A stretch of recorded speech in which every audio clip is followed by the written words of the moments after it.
Oh no, your maintenance light is on. Well, don't worry, because McGrath City Honda is your go-to dealer. After scheduling your appointment, you pull into our service department, right through the automatic garage doors.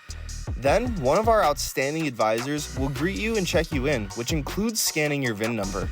This checks for any pending recalls and alerts us to which services you need performed. From there, you can enter our lush waiting area, or have a cup of coffee perhaps. Just want to drop off and hit the road? No worries, we offer loaner cars for our qualifying services.